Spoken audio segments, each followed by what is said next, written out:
more fan media that's out there, the better, isn't it? So Well, I think it's going to be the way forward. It's going to be the way forward. Everyone's getting fed up of pundits.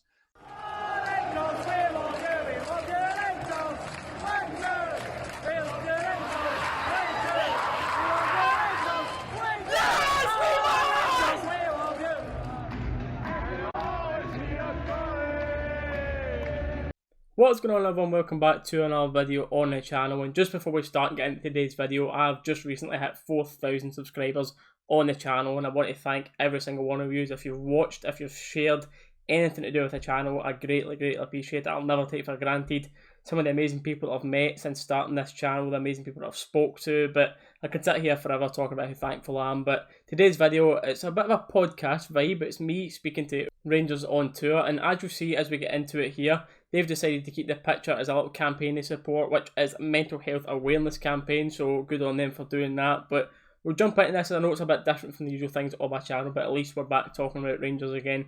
It's something that I really enjoyed recording, so if you guys watch this all the way through, I appreciate you leaving a like, subscribing to the channel if you haven't already, and put your constructive criticism down in the comments, what you liked, what you didn't like about this video, and if you want to see videos like this in the future again. But without further ado, let's get into the video. I hope you enjoy it. Cool, and I think that's the biggest problem.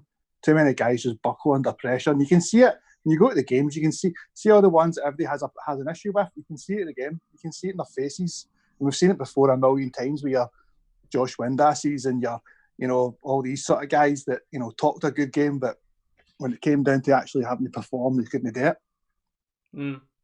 It's a massive thing, isn't it? The mentality playing for a club of your size, like you've said there, with players in the past, you've got people that come and go. Like, some have got the ability, but you need to have the both to play with this size of club, playing in front of that amount of fans. Yeah, I think there's also as well. I think there's certain players that's going to take them time, and but I think the fans are just that so neurotic. We want success, and we want it now. Exactly. But we've got some absolutely sensational football players. It's just that, I don't know. We'll probably get into it more when we start doing the thing. But it's just I suppose one, I think it's only natural to talk about right now, is starting off with this Hagi signing. Yeah. Pretty much. How happy are you about that? I'm ecstatic because I just think the guy looks like a star in the making.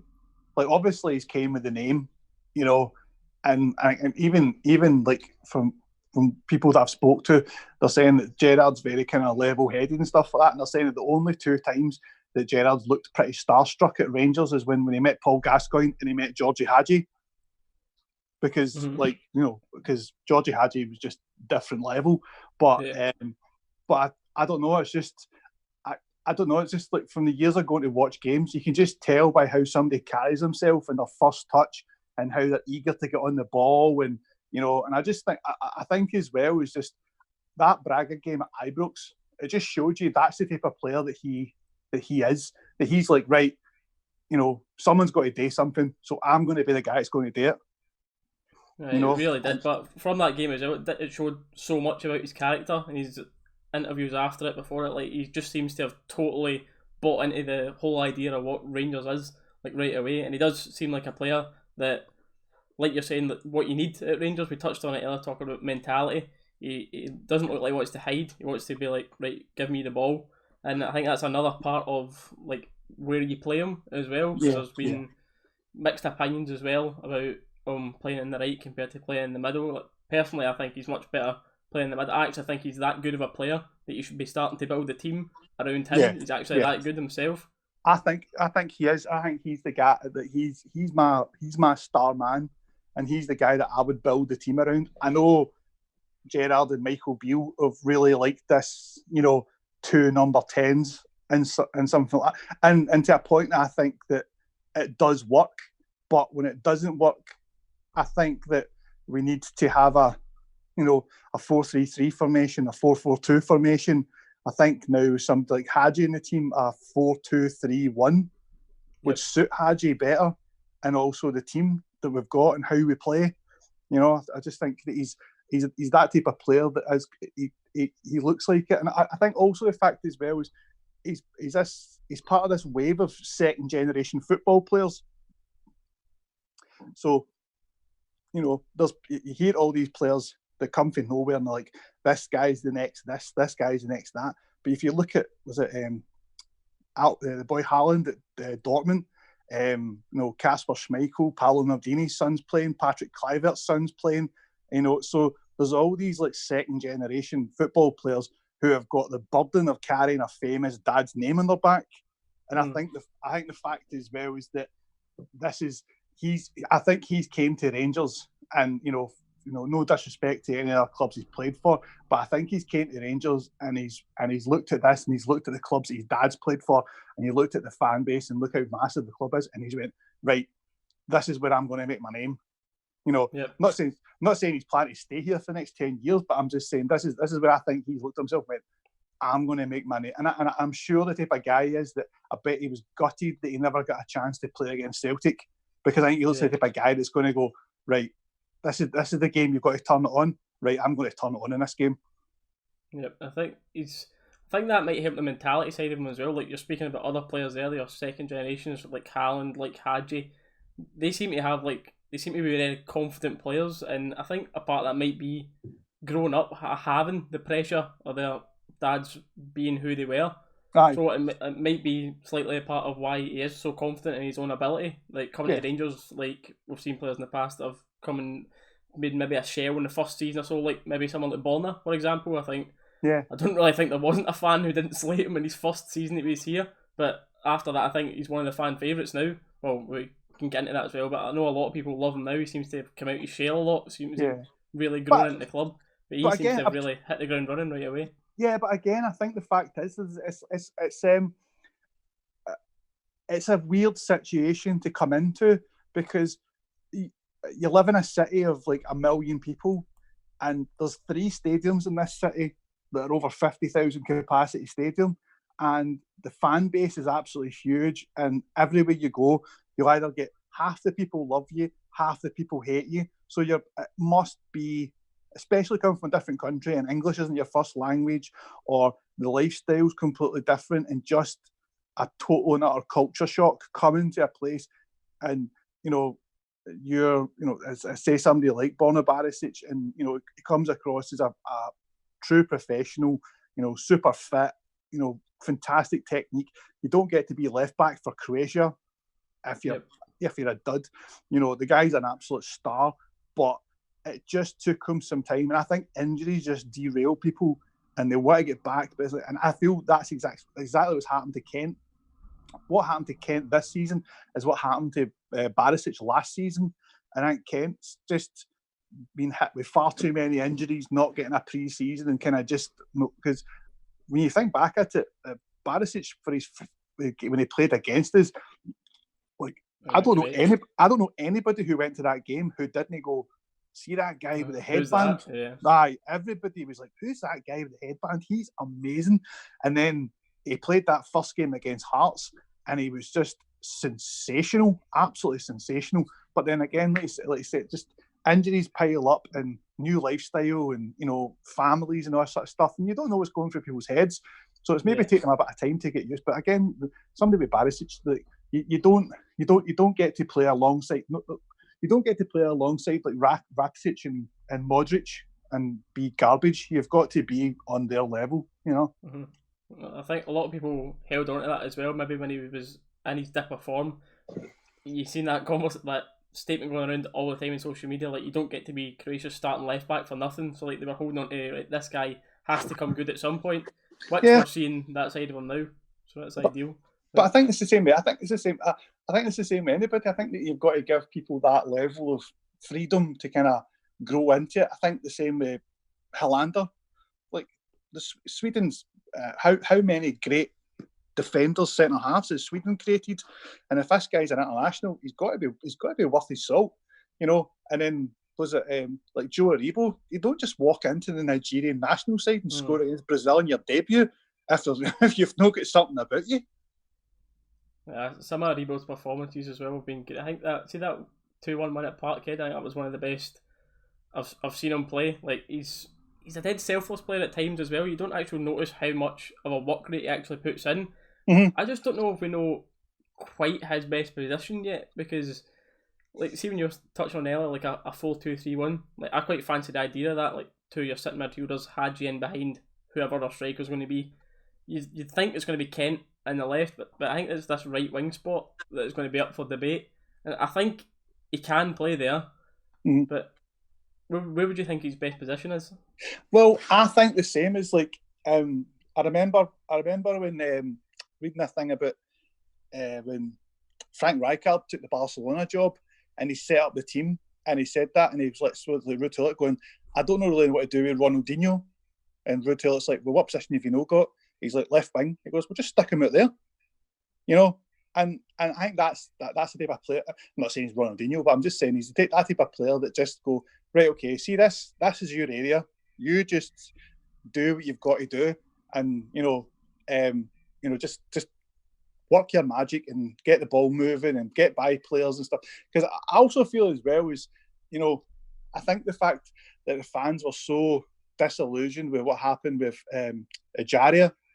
I think people just saw him and saw, oh, here we go, another Ajaria who's going to gee up and know what to play and stuff. And I'm like, for a guy who got, what was it, something like 20 stitches in his forehead, and he was back within about a week and a bit. That's not a guy that's going to shuck away from a challenger who's going to. That's a guy who's just he's learning for, two world-class ex-football players, and he's just taking his time.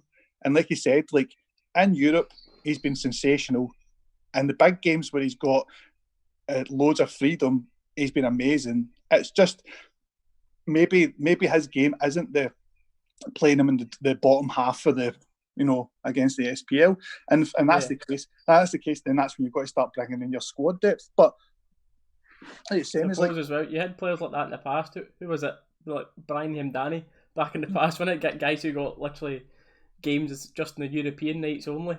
Remember you had times like that, like what you're saying there about Aribo. Exactly. Like Hemdani was a Rolls Royce. You could play him against any side in European football, and he wouldn't look out of place. But Saturday afternoon up against Dundee, and you've got guys just kicking you, and the referee no protecting you, and just he's looking at going, well, this isn't the football, this isn't how you're supposed to play football. And I think that's why a lot of people look at it that way, because I think the way Gerrard is and the way how McAllister is, they're football and purists, and I think probably the biggest thing is the lack of protection the players get off the referees. Whereas how many times have you beat the games this season? And some like I take for instance somebody like Ryan Kent, he just gets booted up and down the pitch, and he gets absolutely nothing from the referee. Surely that's got to get to you after a while. Like, why am I even doing this?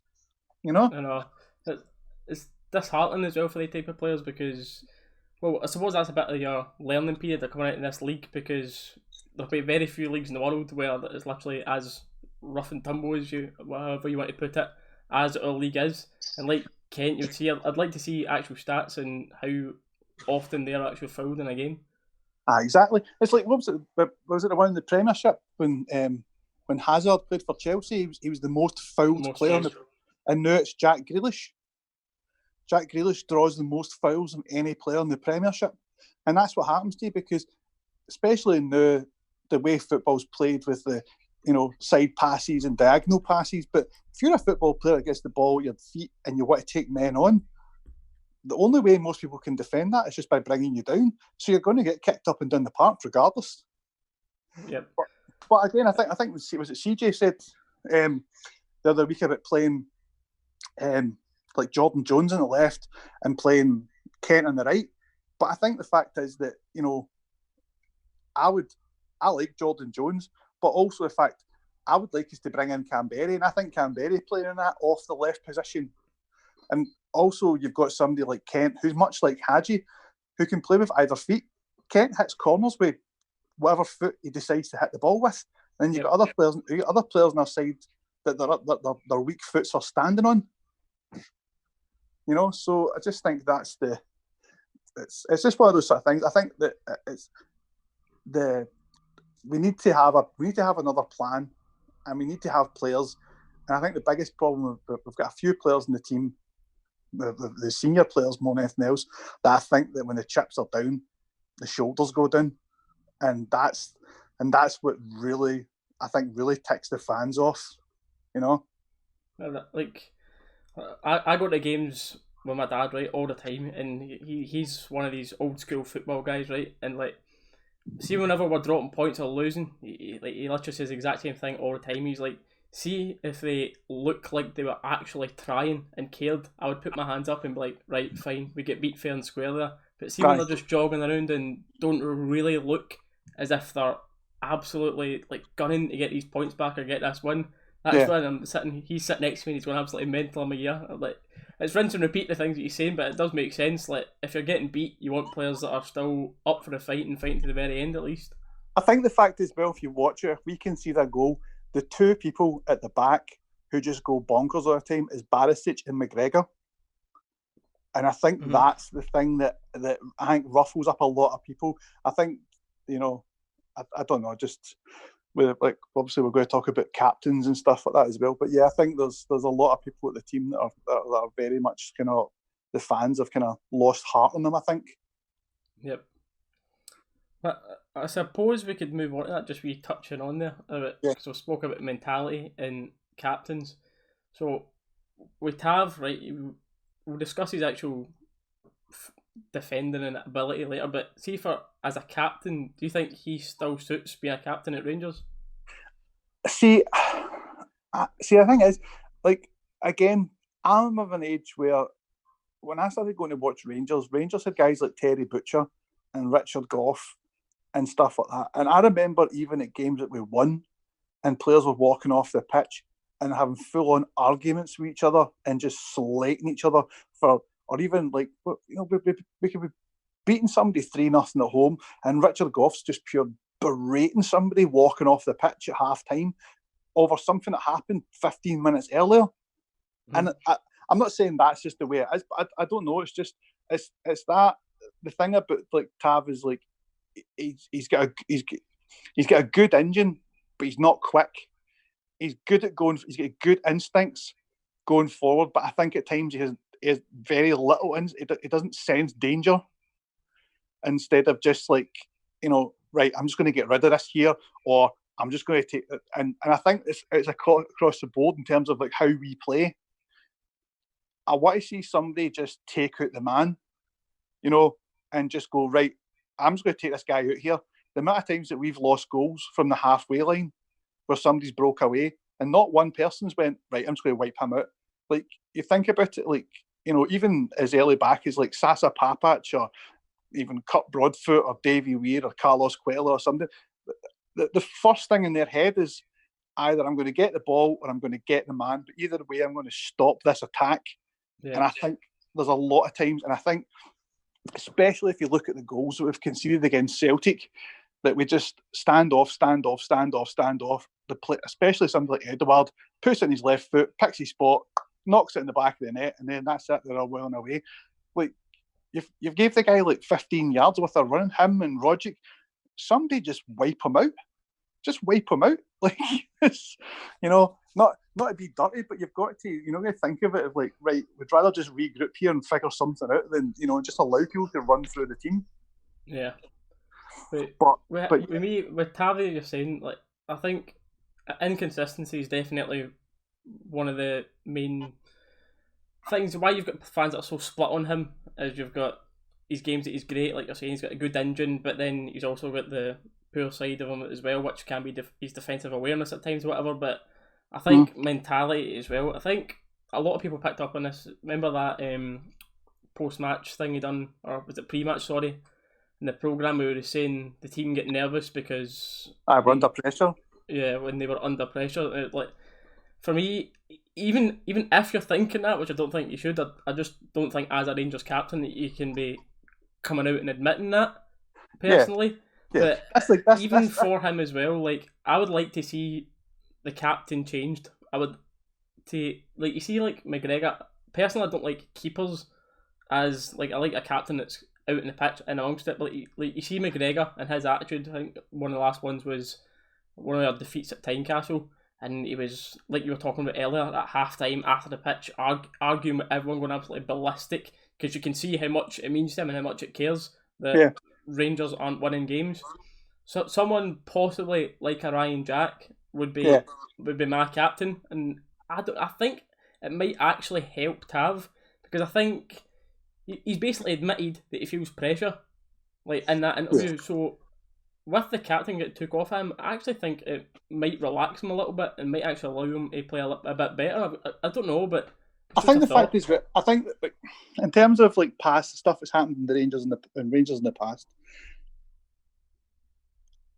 Barry Ferguson, Amaruso lost the captaincy to Barry Ferguson, and Barry Ferguson lost the captaincy to Davy Weir. So if somebody like Lorenzo Amaruso, who'd won the league a couple of times and his form dips, and Advocat said, right, you're no cutting it anymore, pal. I'm taking the captaincy and I'm going to give it to Barry Ferguson. And then the same as well, when Ferguson had that incident with the Scotland national team and Walter Smith's like, look, I can't have you be my captain because that's not how I want my captain to be. And he gave it to Yep. David Weir. So if you've got people like that losing the captaincy, and then the other aspect as well, the other thing that everybody else keeps on saying about Tav is movement in midfield. And he goes, no, that wouldn't work. I'm a defender. We're like, well, we sadly lost somebody last year who started as a right back and had his best season as the captain and the central midfield player, and that was Fernando Rickson. Fernando Rickson arguably had one of the worst ever like debut Old Firm games I've ever seen in my life. 6-2 game at Parkhead. He was horrendous in that game. And it took him a while to get back on his feet and get back to his confidence. But then, see when McLeish moved him into midfield, he moved him into right midfield and then made him centre midfield, and he won Player of the Season. You know, so I think to sit and say, oh well, I'm a right back and that's the only position I know how to play. I'm not buying that. Like, surely, again, they could move him up.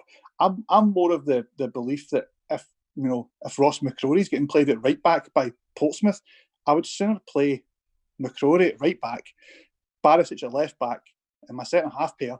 So if Barisic goes up, then they can move in, become a 3, Yep. or whatever. So there's a bit more fluidity in the side, and we can kind of adapt.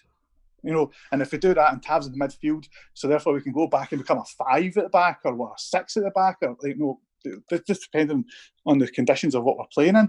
But I don't know. It just seems it's just like with Tavernier as well. He's like when the wheels fall off, they fall off majorly, and that's just what really, really gets the fans, I think.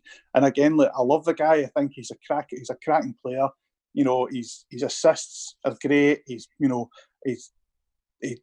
digs in, and he will at times. He is one of the players that will kind of roll his sleeves up, but more and more often, his games just became so much more erratic, and that especially when you play the big games at Parkhead and stuff like that, you can't have players that are going to, oh no, this guy's a bomb scare waiting to happen. Yep. Like you'd almost find people starting to target that if they know that's going to be his mindset. Like I think, see when he's confident, like you said there, with his assists, and sometimes he does take the ball and actually really helps the Rangers team going forward. Yeah. Like massively. Again, I think it might be just that mentality. So I would like to see that captaincy coming off him and just to see how he then performs and judge him off of that. But yeah, because when he first shouldn't. joined, he was absolutely deadly at hitting free kicks, and then it just disappeared. As soon as we got out of the Championship and into the SPL, he just somehow just forgot how to hit a free kick.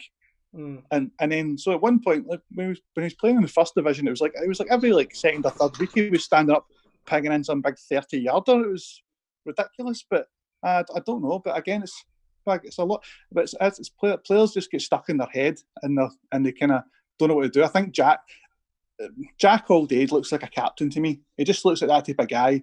I think he got affected by, was it the calf injury that he got with the Scottish national team? And I think as soon as he got that derailed his season. Yep. But I think he's the guy that I think everybody would just, this is the guy I'm going to make the captain. Everybody would be like, right, okay, good. This is the guy. Let's get behind him. Because especially, I think if you've seen a poll out there, I think you'd see a good 90% or so of Rangers fans with Jack out on top as a captain right now. But I think as well, I think Jack does have that thing about him of like if you look at that the cup final against Celtic, when he lost the ball and he chased that guy all the way up the end of the pitch and made a challenge in the penalty spot and got the ball and took it away with it. So in his head was either, I'm going to get this ball or I'm going to wipe this guy out. But if I wipe this guy out, it's all right. McGregor will save the penalty. And that's the sort of mentality. Not as like, I'm going to make a mistake and everybody's all going to be angry at me. You've got to deal with the situation at hand. In his head, he's just thinking, I'm winning this ball there, like you're saying. Like, someone like McCrory as well, he was someone, when he first left, like, I understood the thinking behind it because you're wanting to improve his ball ability, etc., when he went out on loan, but I was actually quite gutted when he went out on loan in the first place, because I honestly think he could have helped us this season. Like, you see games like your games against Hearts or the teams where it's just that compact mess in the middle and I think you're really, really missing a bully in there, because see for All Davis, yeah, he'll chip him a tackle now and then. He's got his great passing, etc. But McCrory, like you were mentioning earlier, he's just a midfield destroyer. Like, see when his athletic ability is mad. He's jumping, his strength, his pace, he's got everything.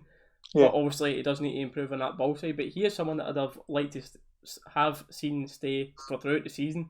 And I actually think he could play a place in this team, whether it is that sitting defensive mid next to Jack and letting Jack maybe go forward a little bit and then Hagi in front of them. Yeah. But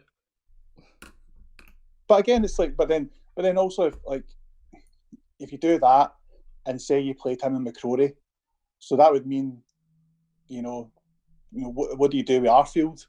And then, what do you do with Aribo? And, so there's a lot of kind of ifs and buts with that as well. Like, that's why I thought that him playing at right back for Portsmouth, we were kind of like, that could actually work out quite well for us. If he wants to play in that position, he's comfortable in that position, and he's athletic enough, and he's strong enough, and he's got a good ability to read the game, then, yeah, that's great. Because, again, it's like you were saying, if you think about back to like the first league game when we played Aberdeen last season and we're 1-0 up and they end up scoring the last couple of minutes, make it 1-0.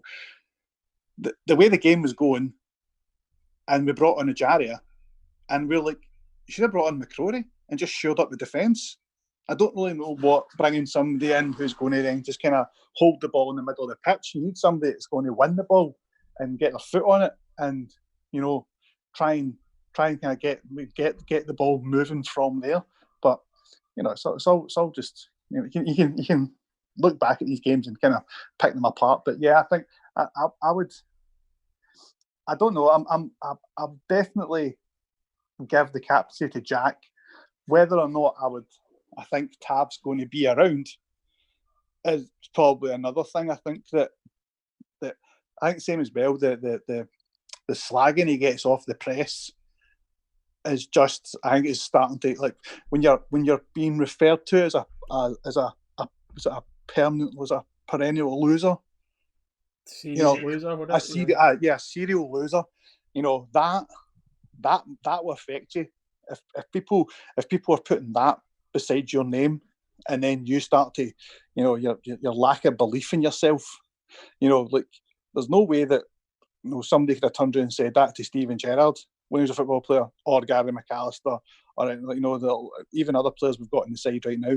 They'd have like, "Aye, right, I'll show you," sort of thing. But I think that there's times that you can see that it's getting to him. Yeah. But I think as well, I'd like to have seen the mentality of the squad. Like, for all we played really, really well in that cup final, you literally can't really fault the performance, except obviously Morelos scoring a few of his chances, whatever, in that cup. I'd have loved to have seen the squad's mentality coming into the second half of the season if that game did go the other way. But then, do you think that defeat spurred them on to win 2-1 at Parkhead? Suppose, yeah, because then you could think, well, they could have won. Prove to themselves that they are good enough to compete. Aye, and so then they won. So they go and win the League Cup, but then they go to Celtic Park thinking that they're the bee's knees, and they get turned over 3-0, and then it totally sends them into a spiral. But then they play Celtic off the pitch. Celtic score a blatantly offside goal. You've got the sun. Let's not talk about that. No, but it's still too early. It's still too early. No, but well, the other day you've got the papers talking to John Beaton about the Old Firm game in December 2 years ago, and should Morelos have been sent off, and this and that and this and that. And I was reading it online, going, can we not even highlight all the horrendous decisions that have happened this year? Why are we talking about the game that happened like a year and a half ago? It's like, this is outrageous. You know, like that whole thing with the cup final, that was completely like, oh yeah, that Celtic player was like 4 yards offside, but yeah, okay. Well, anyway, they won the cup, or you know the Celtics goal against Rangers at Parkhead. Like, Edward handled the ball in front of the referee, and the referee done nothing about it. It's just, you know, I'm sure if you're going to highlight, you know, stuff for any games, you'd be highlighting the most recent games, not dredging up old stories for absolutely no reason whatsoever, other than just to have a kind of personal vendetta against a guy, which that's just. Yeah, we'll talk about we'll go on to talk about Morelos later, but yeah, just that's a whole issue with that as well. Yeah, that's a whole topic for a different day, or the referees and possible VARs, and that's a conversation for a different day, that one. But yeah, I think coming back onto your tab as well, like certainly all teams like your lower half BPL championship teams, they will certainly be looking at Tav. Like, I don't think could go any higher level than that. I think maybe like a high end championship or like a lower Premier League team. Like, I think these sort of teams would be happy to take Tav off of us. And to be honest, I think he is one of the players that can be replaced in the team. Yeah, so I think you're talking if the money is right throughout this, I can see him going. To be honest, I would say the moment out of all our assets of players that are valuable, I've got a value in the market. The only one that I would refuse to sell right now would be Barisic. Because especially with the current left back situation, because who you got now? There's literally no one else. Exactly. Well, they're looking at that boy for Leeds, aren't they? But again, I just think that I just think that Barisic has just got something about him, and he's just like I said, like, you know, you can't just get rid of a guy like that who's a international and who plays at such a high level, and he's such a, you know, his technique's just, I don't get. You watch Tavernier whip a ball in, he does the same thing where he, from the outside of his boot, he hits the ball forward 3 yards and then he whips it in. Barisic somehow can whip the same ball in with the ball underneath him. That's left foot wand, something special that they left footers. Yeah, he's got absolutely, there's no like backswing. He can just literally like stand over the ball and somehow connect it and then whip it all into the. It's just, yeah, the guy's great. But yeah, I just think he's the guy that I would try. Obviously, he's in demand as well. I think he'll be our most sought after player in the summer. Like, I think that's but I think the fact as well, I think he's another one of these ones that's, I think he wants to prove something. I don't think he's one of these guys that would be quite happy to get a move and then walk away from Scottish football and say, yeah, I was at Rangers for like 2 seasons and what did you win? Nothing. You know, I got to a final and, you know, we got to the last 16 of the Europa Cup and stuff like that. You know, I think he's one of these guys that would really want to actually have something to show for his time here at Rangers, you know. So I think he's the type of guy that probably would go, do you know what, I'll give you another season. Mm-hmm. And obviously as well, we're no scouts, but like that is somewhere that you think is like a guarantee that we will be signing in the summer as a left back, with obviously Hagi gone now, Flanagan away, and that was basically between them two as the backup left back. So our right back cover now, you've still got Patterson and Polster who look like still going to be there. Obviously McCrory back and about the mix, but that left back's definitely going to be somewhere that we're going to need to look at. Yeah, but then again, Polster's another one as well. I think Polster is more suited to playing as that sort of kind of defensive midfield player because he loves a tackle. He's got a fantastic range of passing on him. I've actually been a fan of his. Like, again, I've been quite vocal in him getting more of a chance because when we've seen him play, I don't actually think he's done that much wrong, if at all. I think he's actually been quite impressive. I think one of the games, again, there was a lot of talking points at this game, but that Hearts game we get beat, when he came on, I think it was Flanagan, they get hooked, because he was having a murderous game.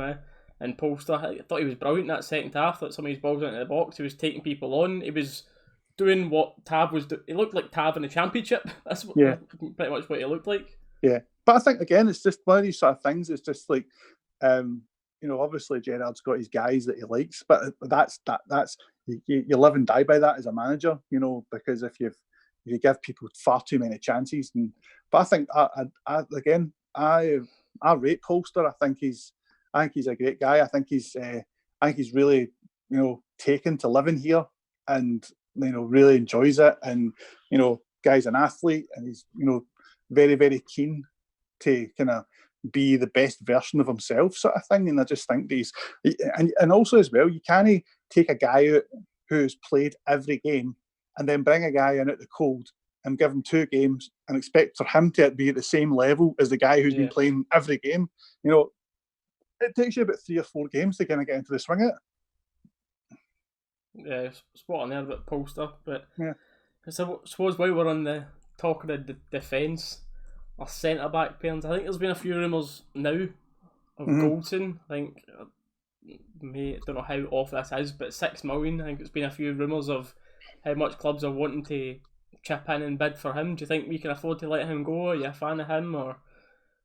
I think he's another one it's when everything's going right. It's like when him and Katic first got put together, when Gerrard turned up, and they went all those games about conceding goals, and they looked absolutely amazing. But see that game, the 3-3 game against Motherwell, where he slipped and caused the first goal. Mm-hmm. It was like his twin brother came on the pitch and played for the rest of the game, And I think there's been moments like that where it'll be the games that we've played against Celtic and beat Celtic. He's been an absolute colossus, but then you've got your Spartak Moscow games, and then you've got your games against Kilmarnock, and you've got your games against Dundee and stuff like that, and you're just like, my God, like what's happened here? Like how can somebody forget what they're supposed to do so quickly? But yeah, but I think as well, it's like and then there's a whole situation. I like George Edmondson. I like Katic. Obviously, the first thing everybody says about Hollander is he's too slow. He's too slow. But again, he's another player that turned up here, no pre-season. But I think, actual defending ability. I think actual defending ability, Hollander is our best defender. But I think the thing that brings him down is that pace that you're talking about. But obviously, it's not the be-all and end-all being fast. Because you had like Davy Weir, who wasn't electric. Do you know what I mean? But when you're that good at defending, it doesn't matter. Yeah, that's what I'm saying. It's like, so you've got a guy like Davy Weir, who in his time at Rangers had Danny Wilson beside him, he had Carlos Cuellar beside him, and he had Magic Bagheera beside him, and that was it. And they also had Papic on the left. So Weir kind of would drop back and play like a sweeper, and then Papic would move in, and Cuellar or Bagheera, whoever it was, they attacked all the high balls in the air, and they went that end. But then he was you watch this guy, I'll do this, you do that. And so if, like I was saying about the whole McCrory thing, if we'd done the opposite of what we've done with Papic, but played McCrory at the right, then Hollander would be able to take a step back, view the game, and kind of dictate, be like kind of a quarterback within the team, than having to be that. Because how many teams do we play against that play 2 up top? Mm-hmm. So if you do that, then that's what you think. I think if we've been watching Katic on his Instagram, I think he's went away, and I think he's had quite a few doings off the big guy that plays for Hearts and a couple of other players. Looks like an absolute unit now, doesn't he? Aye, that's what I'm saying. So he's went away and went, right, I'm getting physically bullied by these guys, so I'm going to have to get a bit bigger and a bit stronger. And he's went away, and he looks like, So, and I think that I've been quite impressed with the certain players who have been very, very active on social media. Like you've seen, Jermaine Defoe's just out training all the time. Jordan Jones is just out training all the time. So I think that I think they've definitely went away and went, right, this is what I need to do, and that I've done this season, but I need to keep this going. So, but I don't know. I think that. Goldson, I think when an offer for 6 million came in for a player that you paid $3.5 million for, and you got 2 years out of him, you'd take it. Yeah, I think as it stands right now, I think we would get the most money for him and it's another big, huge debate. Like, you ask one guy and the next guy, one guy will say Edmondson and Goldson need to start, and then the next guy will say Helander and Katic need to start. And to be honest, I think that's because out of the 4 centre backs, I don't think any of them are like stand out better than the other ones. Like, personally for me, like, everyone's so different in this. Personally for me, I would probably start Katic is my favourite. Yeah. Although he can be a bombskate at times, but realistically, all of them kind of can be. You've got Katic and Helander as the two that I would be starting right now. I know someone else might say that's total nonsense, but I think that is because we've not got one standout centre back. Like, in the past, you've got one centre back. You're like, right, he needs to start, and then it's like someone next to him. But if we're getting that amount of money for Golson, I would actually like to see another one come in. I know that then you've got the breaking in period again, but I would actually like to see at least one more solid centre half come in. I've still to see the best of Helander again, but but I think you're right. I think the fact is that, like, again, Helander in international, Katic under 21 international, so these guys have got something about them, and I think they would be the players that would, they've just got that wee bit extra level of class. And like I said, like, Goldson's came here and he's done really well, and especially for all the issues that he had before he came here and having his operation and stuff like that. And he has had some really, really, really good games, but it's got to the point where we're at the point now as well, after 2 seasons of no trophies, you've now got to look at guys and do you see him, can you visualise him lifting up a trophy? And is he that guy that's going to be that, he's going to get that big header from a corner, or is he going to make that dying challenge tackle? Or, so I think you've got to kind of look at it that way. And then also the fact it's a business, if you pay the money for somebody like that and he could go down south, go back to the Premiership and double his salary, again, this is all just old talk, but I think that if the offer was there, I'd take it. Yeah. But I suppose we can go on what you said there, mate. Sorry. And I'd probably say the exact same for, even though, again, he's one of my favourite players in the team, is Glenn Kamara. I think if the money that's getting spoken at him, I'd take it right now. Mm-hmm. I think again, it's with so many in the team, it's inconsistency. Like, I think one of if not his best game was the one that we won 2-0 at Ibrox. The ones that and the Sunshine, Arfield and Tav, was it that game? I thought I thought he was brilliant that game. Literally played Brown like a puppet all game. He was absolutely brilliant that game. And then one of the next games you'll see him would be passing opponents through and in goals and looking like a lost chicken in the midfield. But not to target him out, but it was a thing with a lot of the team, especially in the second half of the season. I think, like you said, the big, obviously everybody likes a good conspiracy theory, and it's all, this guy was leaving and there was guaranteed this guy was going to get sold, and then Gerrard said no, and a big fallout, or this guy's a favourite and they don't like that he's a favourite, or somebody's getting bullied, or whatever nonsense was getting flung about. I think the fact is that to win things, you've just got to focus on every game in front of you. And again, just from the time that I've been watching Rangers, I've been a season ticket holder since I was like 12-year-old, and I can honestly tell you, during Walter Smith's time, we never played good football in January and February and March. Just effective. We just played horrible, drag-out football. Where are we going? Dundee on a Tuesday night, and it's chucking down the rain, 1-0, shut up shop, let's go home. And that's what we used to do. Loved a good 4-5-1, eh? Yeah, exactly. Just enough to get the job done.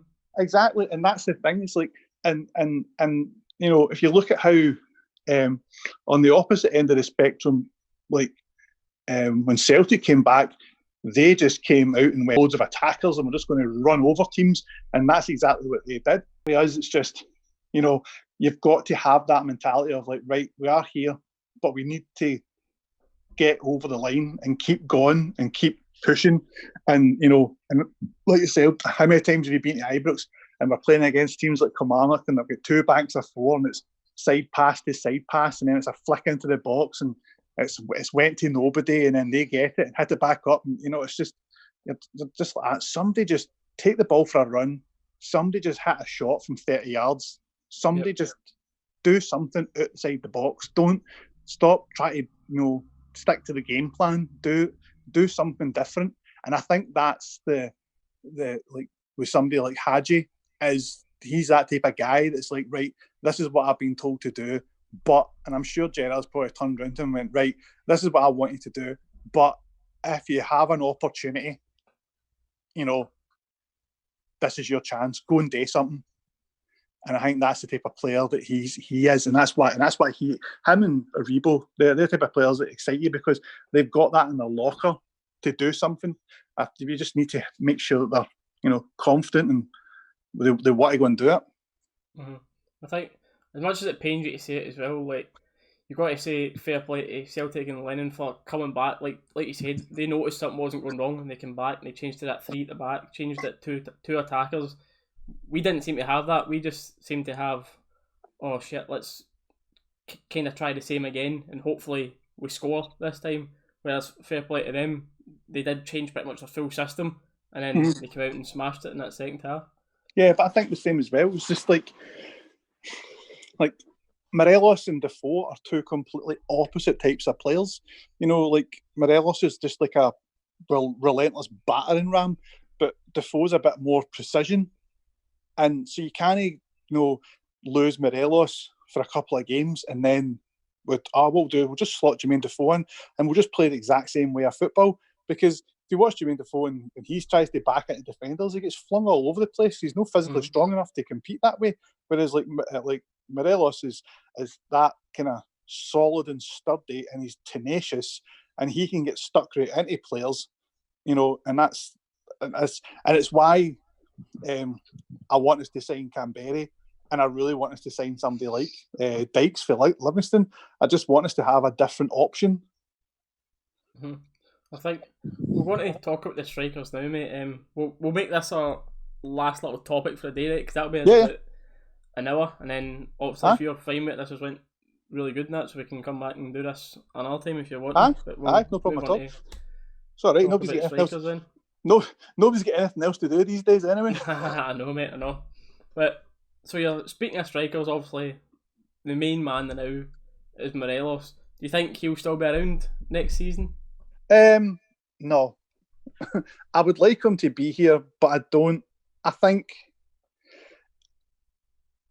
that it's just he's fighting a lost cause here. The abuse he gets off of fans, the lack of protection he gets off of referees, the constant scrutiny he gets off of the press, and I just think, and I think he's one of these players. It reminds me of like a Luis Suarez or Diego Costa, where it's like you want that pot to be just bubbling. You don't want the lid to come off because then everyone's going to get hurt. And I think that's the way I would describe Morelos. And I think that I think all the stuff that's happened to him, like in that game against Celtic at Parkhead, or even the games in the cup final and everything, you look at the size of the defenders that Celtic have got, and you get this little 5'7", 5'8" guy for Colombia who absolutely battered them the whole game, just terrorised them the whole game. But at the same time as well, he snatches at balls and he tries to just power shots through, and it's just. But I think he's I love him. He's a cracking player, and just on his day he's unplayable. But I think again, it's just if he can get his move down to the Premiership, which he's desperate for, I would say that good, as long as we get the right money for him. Yeah, you're talking right money for me, and for me he's got to be, in my opinion, obviously football markets me crazy, but he's got to be at least 20 for me. I think is the right money for him. Some people may say that's crazy, he's worth more or less, whatever, but for me it's at least 20. Who knows how much? I suppose that depends on what league he moves to. But you spoke earlier, like comparing it with like a Suarez or Costa, and like there's only been slight like slight little rumours. Obviously, you've got no idea how true it is, and I don't quite know if he's that level yet. But there's been talks of him going to Atletico Madrid, and see that type of team for him. I think it would be absolutely perfect. Maybe in a few years, once he's tipped his game off to like his top form, I think it actually could. I think he can go up to that type of level because, like you've said, see when he's on his game, he's absolutely unplayable. The only reason why I'm not totally sure if he might leave is because of this second half of the season form again. Like, he wasn't in the best of form, but of course, scouts and everything will look at previous performances and they'll know everything that's going on with the media and everything. And obviously, he was going through the pressure of having a kid with his wife, etc. But I'm really unsure if. See, if he kept the form up, I think he'd even gone 100%. And then I think you're definitely needing to look at bringing new strikers in. But if he stayed, obviously looks like Defoe will be here, and then you've there's no official talks about Canberra coming in yet. Yeah. But I think he probably will be. But I think a lot of people are saying either Dykes or Canberra. For me, they're very similar. I would probably rather Canberra. Just think he's a little bit more classier than Dykes. Dykes will be very effective as well, especially in a league against the Hamiltons, against Livingston, etc. Yeah, because that's what I'm saying is like I wouldn't play Canberra as a striker. I'd play him as that just left of a striker and let him do his thing, because I think when he came on against Braga, he was the player that totally changed the balance of the game, because he's got height, he's physical, he's got good feet, and I think he's a good player. But what I like about Dykes is we also need a back to goal attacker, target man, and somebody who's going to. And I think that's the type of guy that I think your Joe Aribos and your Ryan Kents would really benefit playing off of. A guy who's going to commit himself, win the ball, bring it down, and wait for one of them to run through and burst into the box. So I think the fact is that in the market, the money for the two of them isn't going to be astronomical. You could end up getting both of them for reasonable money. And I think obviously I'd get both of them if Morelos was to go, but I think that would be good. But then if you lose Morelos, I think we'd have to end up buying like maybe 3 players to accommodate the loss of Morelos. But then I think you'd need to buy I think you'd need to buy a higher class striker than Dykes and Gabby. Like, I think they could become good. Like you're saying, Nick and Berry could play on the left. That could open up something like Kent playing on the right, and then you've got headaches about where Aribo's playing. Yeah. But I think Morelos is that good on his day that I think you need to bring another player in. But if you're talking about your 20 odd million sort of move, then you could get Dykes and Canberra and still have loads of change left over to go and buy some. Like, so Celtic go and buy Edouard for £9.5 million. If you were to sell Morelos for 18 or 20, you could easily buy, like, I'm not saying the Rangers are going to go out and spend £9 million in a striker, but I'm just saying that the finances would be there to do that, and if maybe they've found somebody or whatever.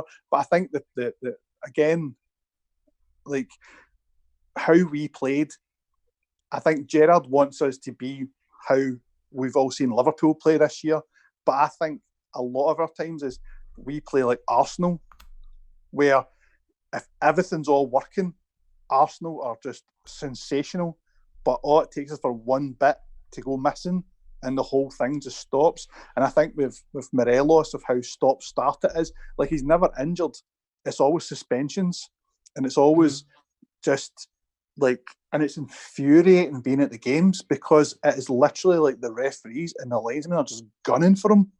Like, literally, like that game at Parkhead, like, obviously I was raging because I had the game, I had a bet on 3-1 and Morelos to score any time zone. I saw Morelos run into the box. I'm just like, oh my God, just bury this, is going to be amazing. And then, like, obviously, who knows, maybe he dived, or was he tired or whatever, or, maybe like, I'll just draw the, South American way of football, like, well, I'll just draw a foul and we'll get a penalty, and that's just, that's their way of thinking. But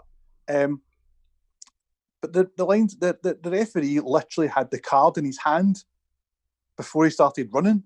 And in the same way they get sent off the other game as well, like, the linesman was all flags. Oh my goodness, he just punched Scott Brown in the face.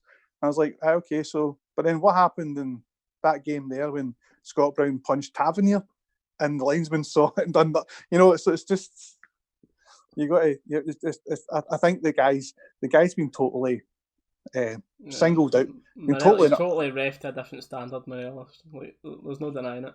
Aye, between that as well, and just all the Celtic cheerleaders and the press just constantly having a go at him and over-analysing every little single thing that he does, and it's just, they fear him. They know that he's dangerous. They know he's a top player. But I think you're hitting that as well there, and I think you'll start to see, like, from social media today after Hagi's been announced, I've seen a lot of Celtic fans having a go at Hagi for this reason, that reason, giving him all sorts of abuse. But I think that's because they're seeing good players like Morelos, like on his day, before Hagi was here. I think he's our best player. Might be Hagi now going on your ability, but I think that is why they're getting that type of abuse off of the other half, because they know a good player. Aye, but again, I don't know. I think that, I could see him being so, like I said, if he was to turn around and say, he's got a baby and all that sort of stuff, and he wants to give it another year, I would happily keep him. And I think having somebody like Hagi round about him, or bringing in, like you said, like a Canberry or a Dykes, and I think even him having somebody like a Dykes to play off and let somebody else join in with the beating up defenders, or somebody else to take the pressure off him just to try and find some space. That suits me totally fine, but it's all thingy. But what you're saying that about Celtic fans, I actually sent a message to Castor as well. I was like, have you been looking at your social media? And it's just our Celtic supporters slacking them off. And I was just like, how bad is it that you've got to go and slag off the shirt maker of a football team? I know. It's crazy.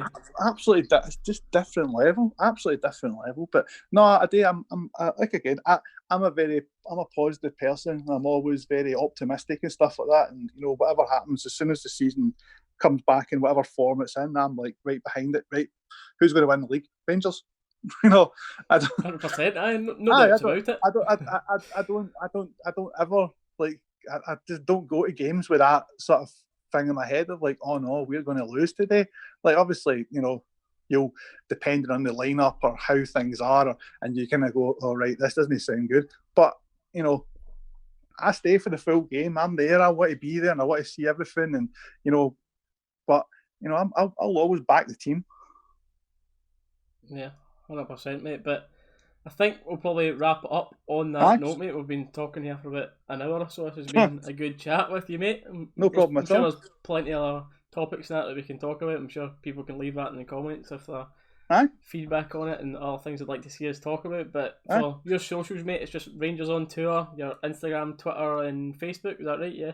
Yeah. And then once we get our act together, we'll do our face, and then with YouTube. But also as well, we've done a thing recently. We've done a shout out for we're looking to try and bring more people on, but we're trying to give people a chance to showcase themselves on our platform. So we're kind of looking for, if you're a photographer, graphic designer, video person, editor, journalist, or illustrator, or whatever, and you're a fan of Rangers and you want to showcase your work on a big platform, drop me a DM on Instagram, and I'll chat away to you, and we'll see what we can do. Because that's what I always want our page to kind of grow, and I want to help other people, and that's why we've got the mental health campaign as well, and helping out businesses and stuff. We're just trying to kind of make it all kind of multifaceted. Yeah, great stuff, mate. And like you said there, I'll leave all the links to RangersOnTour stuff everywhere down in the description below. But once again, mate, I want to thank you for coming on and spending time to no problem at all. About Rangers here, mate. But that's it. Yeah. Anytime. Cheers to everyone for watching. Thanks for watching. We'll catch you in the next one.